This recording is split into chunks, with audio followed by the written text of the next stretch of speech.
Okay, good people. We are still on Thinking Thursday, part two of the cost of standing still, right? Nothing changes until something changes. All right, moving on to my second point. Fear makes people stand still, right? Fear tells us, what if I fail? What if it doesn't work? What if I make a mistake? So what? We've done all of those things, and yet we picked up the pieces and we're still living. So the name of the game is to keep at it, right? Keep chipping away. Because wisdom asks a different question. What happens if I never try? I always think of the little engine that could, right? Many people are carrying dreams, goals, business ideas, ministry, assignments, opportunities that have been sitting untouched for years. Why? Because fear convinced us to wait, right?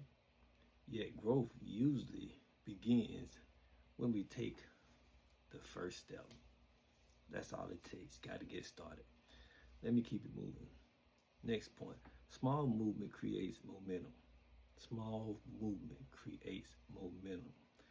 And when you watch sports, we've been watching the finals and the semifinals, right? The conference finals and what have you. And who it was, the Washington Wizards, they had the momentum going for a while. And then San Antonio stole all the steam. But anyway, small movement creates momentum. One of the biggest misconceptions is believing progress must be massive. Not true. I mean, they were up, 3-1. But anyway, small progress is still progress.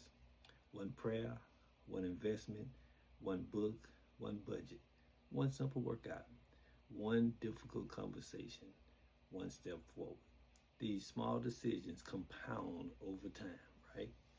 Excuse me. Next point, God often blesses movement. No movement, no blessing, right? Throughout scripture, God frequently responded after people moved. Noah built, Moses stretched the rod, right? Joshua marched around the camp, right? Peter stepped out of the boat. Faith often requires action, not reckless action, but faithful action. Sometimes we spend years asking God to move while he is waiting for us to make the first move. I've heard it said, you make one step and God will make two. I think you make one step and God will make many steps to encourage you to keep on stepping. Be blessed continually.